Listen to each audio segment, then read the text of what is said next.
to HVCS's Facebook Live event. Let's talk about sex. To borrow a line from a 1980s rap songs.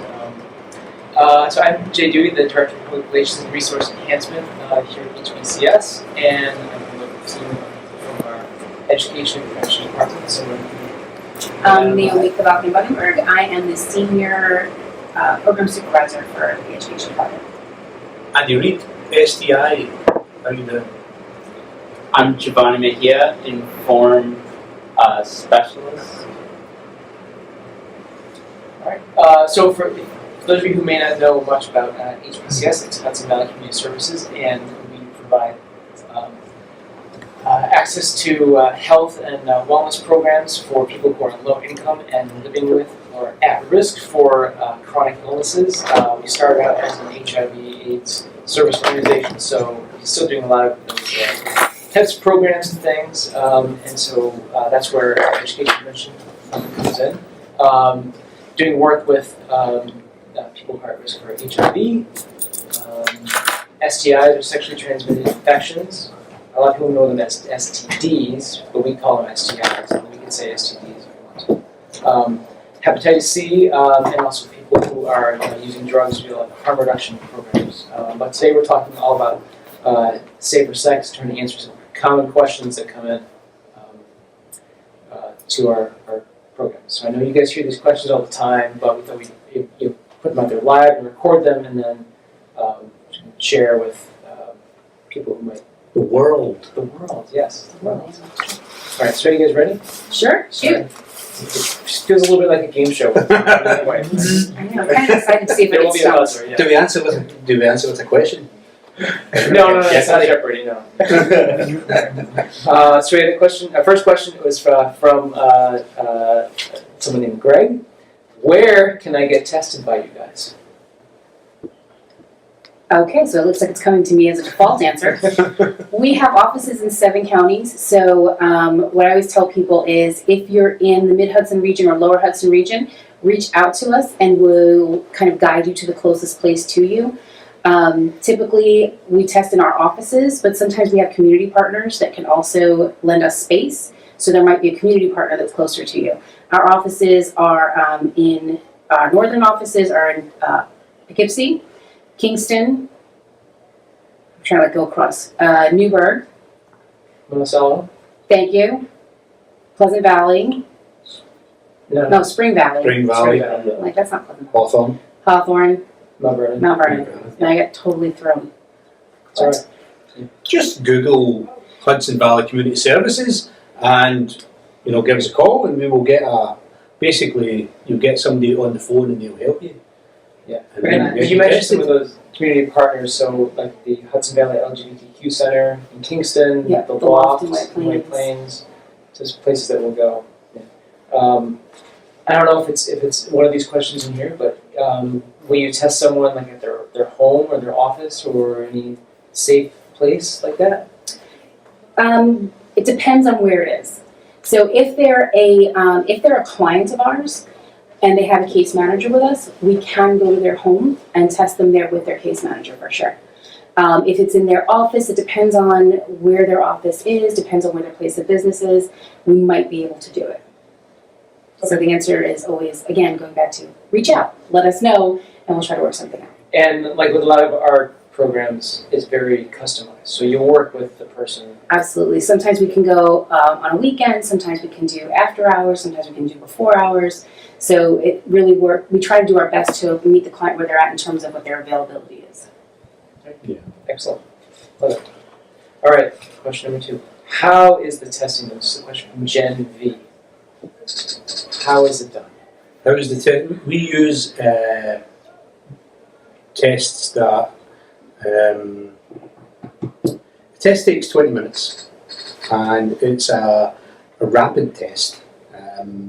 So if someone tests reactive at that situation, we first of all we would ask them, are they okay to do the test? Is there a likelihood that a possibility if that person was to test reactive with that test that they would harm themselves or harm someone else or maybe become depressed or something like that.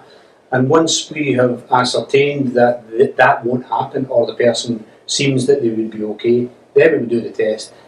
If the person is reactive, then we would do another test, a dry blood spot test, and that would be sent to a lab, and we would do that's called a confirmatory test. So only once that test comes back can we truly say if the person is HIV positive or not.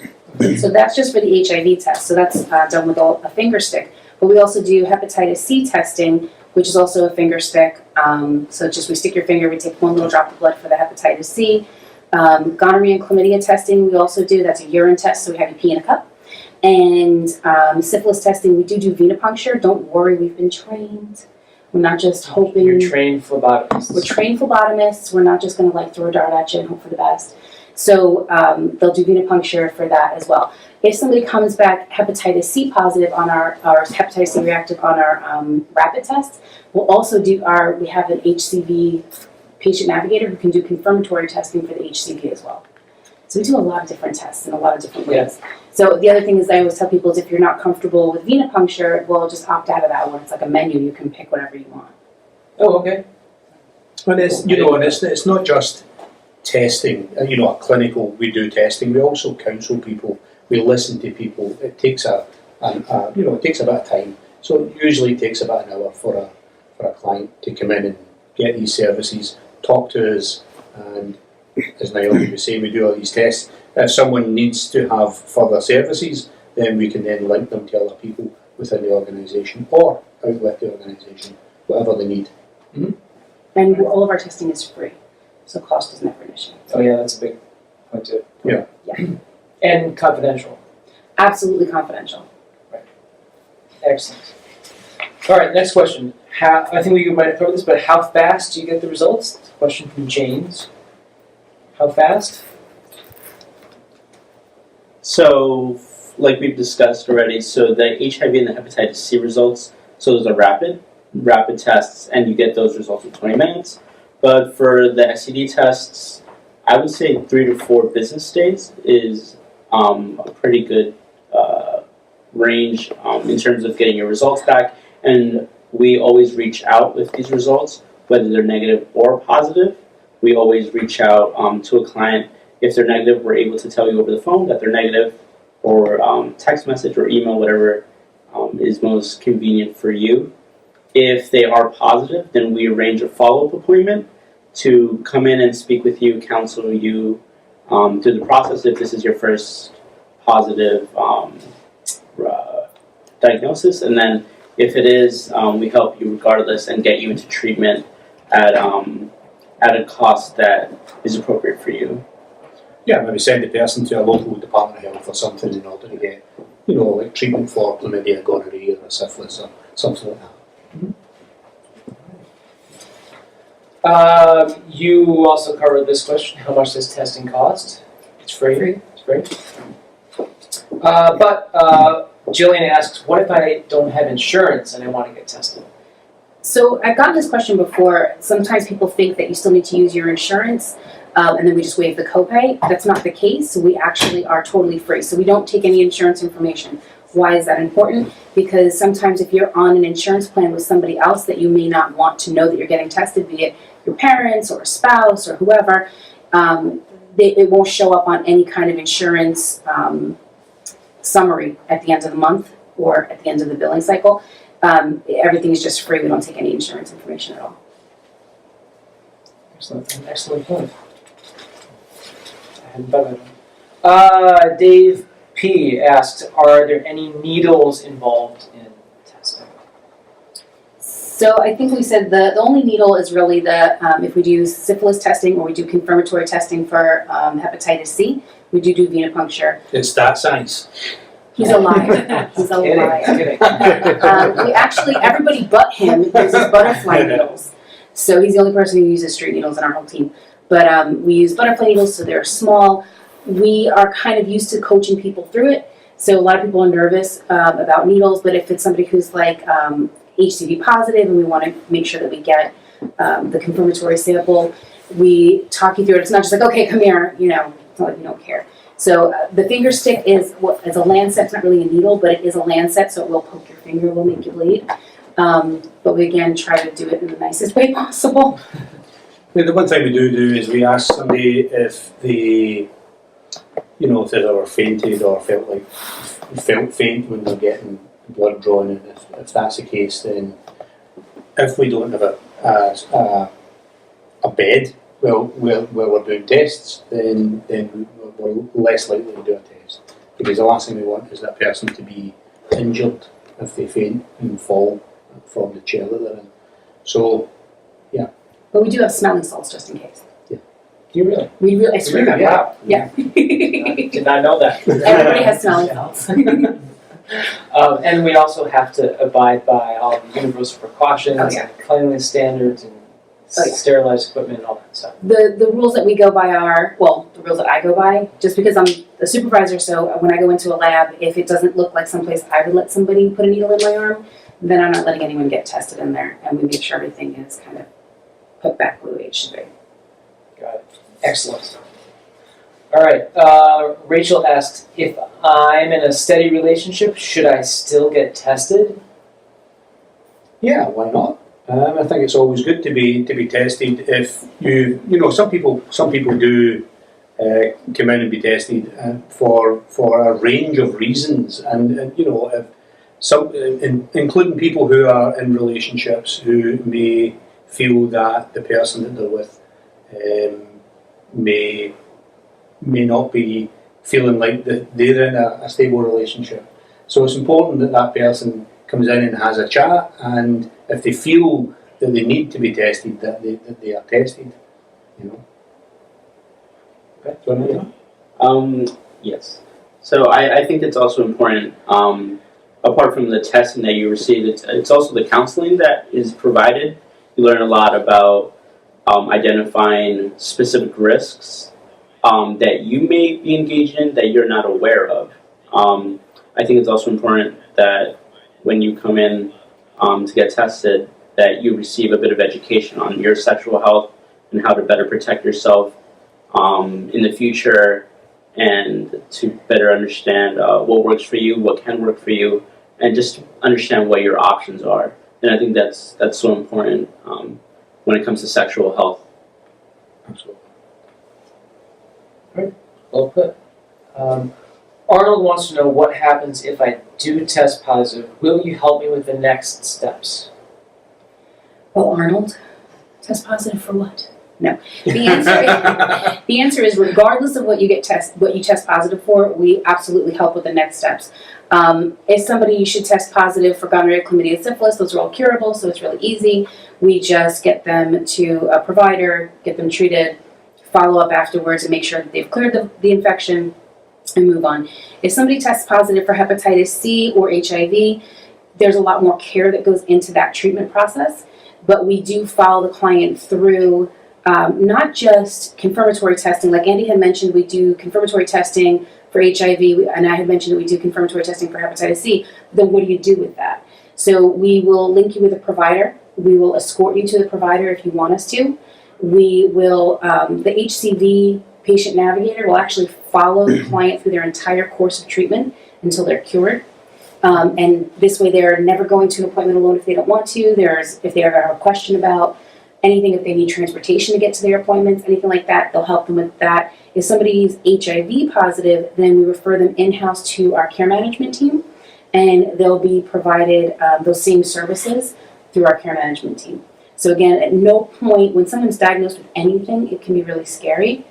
Even, I know we say like, if it's gonorrhea, chlamydia, syphilis, you get cured, but it can be very scary. It can mean there can be repercussions for their relationship. They can be traumatized. There's a lot that goes into it. So we never want to leave somebody alone with a positive diagnosis, no matter what it is. So yes, we follow you all the way through the end. Yes, that we call it the warm handoff referral to any service that they may need. Right? Exactly. So there's some questions about testing. Now we get some general questions, right? So Timothy asks, can I get an STI or an STD from analingus? And you may want to explain that term. People may not know Do you what know that what one analingus is. is? Do you want to take analingus? Yes. You too can have one. So the question is, can I get an STI from analytics? The short answer is yes. So STDs like gonorrhea and chlamydia, and syphilis, you are definitely at risk for that. So analingus is oral to anus sex. So if you are having unprotected analingus, then you're definitely at risk. There are methods of protecting you from getting a potential STD if you have multiple sex partners or you're not really too familiar with the partner that you're engaging in unprotected analingus with. Some ways that you would be able to protect yourself would be dental dams, which are a thin layer of, it's almost like a condom, but in the case of analingus, or it just protects your mouth from the anus, and you'd be able to provide the same pleasure and receive the same pleasure while protecting yourself from any potential STDs. What can someone use if they don't have a dental dam? Well, a condom is actually a great alternative. So most of the times, if you strategically cut a condom, you can make it into this shape of a rectangle, and it provides just as great protection in that. I suppose you could also use saran wrap. Right. It's basically just having that barrier, and as Giovanni was saying, I don't want to repeat what he said. So it's important also that you make sure that if you're being consistent when you're using these barriers, so that you use one side for the anus and one side for your mouth. So that's important as well. And some of the STIs that you can contract would include herpes as well. So you just want to cover that skin.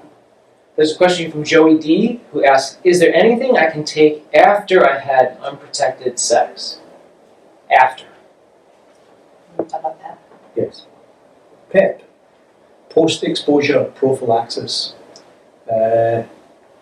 Simply put, it's a medication that's made up of some of the medications used to treat someone who's HIV positive.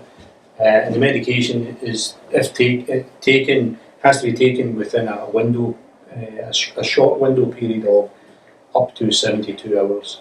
The sooner you take it, the more effective it will be. And the purpose of it is simply to prevent the HIV virus from taking hold in a person's body. And it's probably need to take it for about 28 days, 30 days. So that's what PEP is, post-exposure prophylaxis. All right. That answers that one. Hopefully there's another question about something else, another thing that sounds like PEP in the stack. If not, we're going to talk about Strep. We're going to not strep, no. Strep. We answered that one. We proved that one. Can I get HIV from unprotected oral sex? Short answers, long answers. Yeah. I mean, short answer is yes. You can get any STD in your mouth from having unprotected oral sex. That's why we talk about dental dam. That's why we talk about condoms. They do have flavored condoms, so you don't have to worry about tasting like the plain, yucky latex flavor. We actually do give them out. So if anybody needs free condoms, we're your people. Yeah. But yeah, you can get any STD from oral sex. Yes. Can you get an STD in your mouth by making out with someone? Betsy wants to know. Dear Betsy. So the long and short answer is kind of, sort of, maybe yes. Depends on the STD. So when we say STD, the bad thing about saying STD or STI is that it's like this huge number of different things. It's a big category. Yeah. So can you get like HIV from making out with somebody? No. Unless they're bleeding from their mouth and you get their blood in your mouth, and then there's like this off chance. But and would you really be making out with someone who's got that much blood in their mouth? okay, so you just your partner is just in this awesome like boxing match, or like an MMA fighter. They're like gushing blood from the face, but so there's. So you want to always give them a hypothetical- kiss? Yes. They just won. They just won $1 million in this MMA fight. So you want to swap? You're like, baby, I love you so much. Thank you for the $1 million. Yeah, exactly. So So these are the type of questions that they send to us through our Absolutely. website. The 100. hypotheticals where all this Yeah. stuff that wouldn't really happen is happening. Exactly. But anyway, So you're that's saying. why I'm kind of used to answering these like, but if. Yeah. So it would be an off chance, but I always like to put that little caveat, like you could. But something like herpes in the mouth. If somebody has a herpes sore in their mouth and they're making out with their partner, they can absolutely transmit herpes that way. Or if someone has a first stage syphilis sore in their mouth and that person is making out with somebody for a prolonged period of time, there's a chance that that person could then contract that syphilis. And on a serious note, in terms of, we're talking here about boxing and stuff like that, but on a serious note, people do come in and they may feel that what the questions that they're asking us are silly questions, but there aren't any silly questions. So it's important that people feel confident that when they come in, that that we're not going to see these questions as silly questions. We're going to see them as questions that people genuinely have, and we can answer them, as best we can. Yeah, you're right. I mean, yeah, we here in the setting make light of own because you guys hear these questions a lot and are fully educated on the risks and the transmission vectors for these different diseases. So, but if you don't know much about it, then yeah, you might have a million questions. Exactly. Yeah, just how the biology of it works. Yeah. Good point. Kenny asked, how do I reach out to speak to someone and will it be confidential? So we have email addresses, we have our phone numbers can be called or texted to. You can email us, you can contact us on our Facebook page, you can send a comment there. And if, as far as confidentiality, as long as you don't publicly post something to one of our pages, that's you violating your confidentiality. But if you call us, text message us, email us, absolutely your information is kept 100% confidential. Right. Our CQA manager says yes. No HIPAA violations. No, we don't do HIPAA violations, trust me. So here's a really great question from Joseph. It's two-parter, right? What is PrEP and how often will I have to take it? So PrEP is pre-exposure prophylaxis. So earlier we had discussed what PEP is, which is post-exposure. So it's post-exposure to a sexual encounter where you think you might have exposed yourself to HIV. And so PrEP is pre-exposure. So if I'm HIV negative and I want to remain HIV negative, then I could get a PrEP prescription that I take every day around the same time for as long as I want protection against HIV. So that could be for someone in a relationship, that could be for someone who is single and is having multiple sex partners. It's really for anyone that just wants protection against HIV. So that's what PrEP is. And we offer free referrals for PrEP, and we'll be more than happy to answer any questions about cost and accessibility for each person, because everyone's a special case and they may have some questions about insurance and whether it would even work for them, or any side effects that they might feel is at risk, or whatever they've read about PrEP online. So the other part of that question was how long do they have to take, or how often or how long? It's important that the person realises that they need to take it every day. So if the person takes the medication every day, is roughly at the same time, then they're going to have up to, I think it's about 98%, 99% protection. The less you take it, the less protection you're going to have. One caveat I think it's important to add into this, if someone is sharing needles and they're taking PrEP, the percentage is about 70% protection. However, the less you take it, the less protection you're going to have. So a person can't be prescribed PrEP, for example, and think, I'm going to a party this weekend, I'll take it 3 days before the party and I should be okay. It's one of those medications you need to take consistently every single day. How long should a person take it? Well, you could say indefinitely, but that is dependent on the person's lifestyle. If the person decides that they want to be in a relationship or they want to be celibate, then it's important to realise that they don't have to take it all of the time. It's only when they are in a particular stage in their life when they are exposed to risks of being exposed to the HIV virus. Right. We have a live question that was, what is the best way to connect to services? I assume our services. I'm going to answer our services. Bus services? Or, I would say you could give us a call or So what number should they call? for like. Probably your number. Okay, that's what I'm like. I'm going to do on the general agency number. So my direct number, and I can filter anybody to any other services, be they in health homes, be there case management services, whatever services the person needs. My number is 845-704-7624. Again, that's 845-704-7624. I'm watching Anthony go for another piece of paper, and I'm like, what's the question? What's the question? Again, 845-704-7624. I promise I know it better than my, the website, okay. I'm not good at this. I told you guys I'm not good at this. You can totally do this part, Jay, thank you. All right. So another great way to connect to us is through our website, which is www.hudsonvalleycs, C as in cat, S as in Sam.org. And on there, under the menu, there's a whole list of all the different services that we provide, and there are links there to each of the programs, and then a lot of them have the direct contact information with some emails, and you can also send text messages to all of the phone numbers that you see on our website, because we have a little texting to email service. There's an app for that. Yes. Can I just finish one more thing about PrEP? It's important that when somebody is taking PrEP that they continue to still use condoms.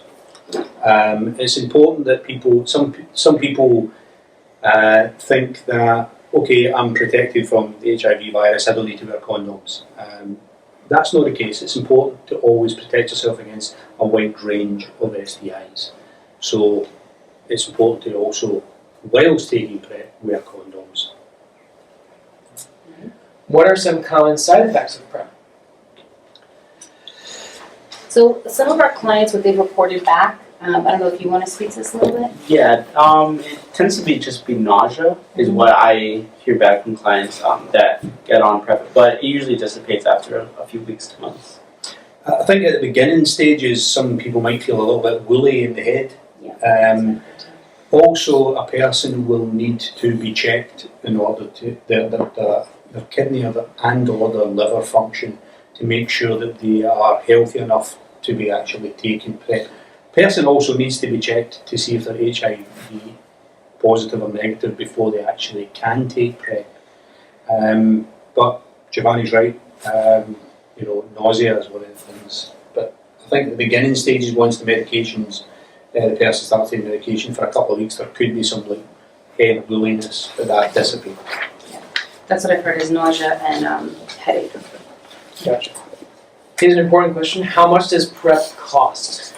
$2 million. Don't listen to issue. No, we can actually get the price down. A lot of insurance companies will actually cover the cost of PrEP, but if the insurance company for some reason doesn't, or if you have a high deductible, there's actually a program that we can help you enroll in that will get the cost down for you. So we never want people to think that, oh, I make either too much money to qualify for assistance, because that's actually not the truth, or my insurance will never cover it. Just ask us, let us help you through the process. So New York State has PrEP app, Correct. which is a connection to a make sure that you can get PrEP even if you can't. It's special coverage that covers like anything that has to do with PrEP. So not just the medication itself, but also blood work, doctor's visits, anything associated with it. Can I take PrEP if I'm on other meds? You would have to, it's a great question. You would have to speak to your provider about it. Depends on the meds that you're on. Typically, it can be taken with other medications, but it depends on the medications that you're on. So you would absolutely have to speak to your provider about it. Yeah. How do you go about getting PrEP? Rick asks. Dear Rick, come visit us. What you would do is, so part of the process is, and Giovanna does this actually a lot, but the process is we would do a test to see if you're negative, because like we were saying, you want to make sure that you're negative before you start taking PrEP. And then we would make a referral to one of our affiliates who does do PrEP, and they will actually not just get you hooked up with the medication, they'll do all that preliminary blood work, and they can also do the PrEP app, which would help you pay for anything that might not be covered. And technically, you can also ask your primary care physician about it. And if they don't know about it, then we can help educate them on the whole system, or you can talk to one of these guys about maybe finding a primary care physician who's more in tune with this stuff in a certain No, for sure. We can certainly assist you in finding a provider who's more equipped to handle it, or we'd be happy to go and speak to providers to educate them about what is PrEP and how easy it is to sort of prescribe it. Because I know some people that I've talked to in the Hudson Valley have gone to their doctor and the doctor said, I don't know what you're talking about. And that's kind of a scary situation. Yeah. But we can help fix that. The last written question we have here is, do all insurance companies cover PrEP? It's a mixed bag. Yeah. Not all insurance companies do. You do get full coverage if you're on Medicaid. But again, PrEP app, we would be more than willing to refer you to our PrEP app specialist, who would be able to help see what New York State programs are out there to help cover the costs, or at least subsidize it for you. Excellent. All right, so we didn't have any more written questions, but I do have one more because I think it would be important to talk about. Is there's a whole trend in HIV prevention called U equals U, and that might be a term that's out there somewhere. So can you talk about U equals U and what it stands for and what it means for HIV prevention? Sure. Is it me? I feel like I talk too much. So U equals U. So undetectable equals untransmittable. Yeah. So what that means is that, so when somebody has when somebody has HIV, they have something called a viral load. So that's how much virus is in their body, right? So if that virus amount gets low enough to the point, there's so many replications of it that it's so low that it's undetectable on a blood test, then the chances of it being transmitted to their partner is almost nil. So if we can get anybody who is positive, who is not currently in care, or doesn't like their providers, so they don't go, or they don't like the medications, they don't take it, whatever the reason, and so their viral load is coming up, our goal is to get that to an undetectable level. So this way, a viral suppression is what it's called. So we want to suppress the virus enough so that it can't actually be transmitted to their partner. So this way we can actually prevent the spread of HIV that way. Right. So that's, PrEP, that's, and also managing somebody who has HIV so that their viral load is suppressed. Right. Obviously, if the person's taking the medication that has them in that situation, if they stop taking the medication, then that's no longer the case. Then their viral load will continue to become more expanded in their body, and that no longer is the case. U equals U, because the viral load isn't undetectable anymore. Mm-hmm. So it's important that, I've seen people in the past, not with HIV, with other situations in their life, that they feel better and they think that everything's good now, and they stop taking their medication and things start to get worse again.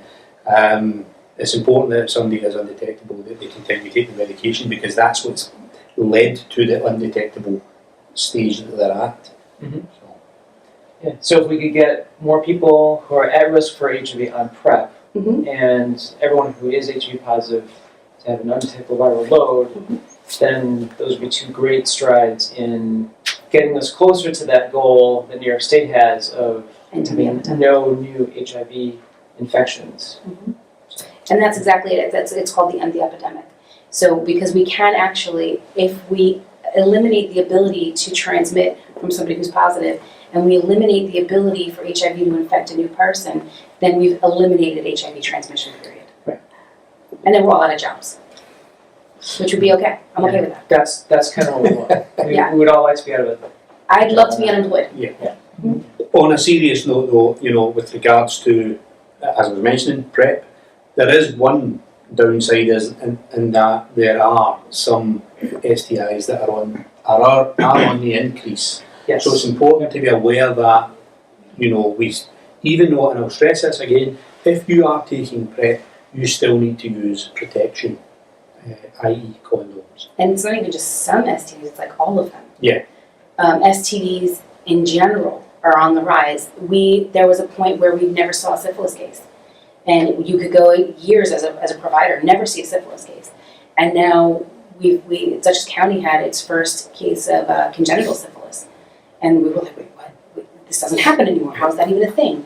So it's kind of huge. So we want to make sure that people are certainly using PrEP, but condoms are super, super important. And if you choose not to use condoms, because that's a choice, making sure your partner is tested and making sure that you limit your partners and having that whole, we're not going to tell everybody no, just don't do it. It's about harm reduction is the approach, and that's how we approach every client is with a harm reduction approach. It's about how to limit your exposure to STDs, how to make whatever you're doing safer rather than just say, no, don't do that, and then you feel like you can't talk to us about anything. So we don't do the, my sex education teacher when I was in junior high school, her famous tagline was no sex till you're 35. So we don't take that approach. Yeah, we're not that way at all. No, not at all. Well, I think that will just about do it. So once again, if you want to reach out for testing or these services, talk about PrEP, answer any questions, our website, again, www.hudsonvalleycs.org. Or you can call, a good call number, and I'll remember it this time, I promise, is 845-704-7624. Again, 845-704-7624. You can call it, you can text it, send up smoke signals, carrier pigeons, however you need to get us the message, You get pigeons. I have a window in my office, so the pigeons come right to it. Yeah, You get pigeons. he doesn't have a Only window. supervisors get pigeons. Only supervisors get pigeons. I didn't know that. Hey, we're very innovative here. We are. Yeah. Cutting edge. All right. Thank you very much. Thanks to you guys for taking the time today. Our pleasure. Thanks for having me.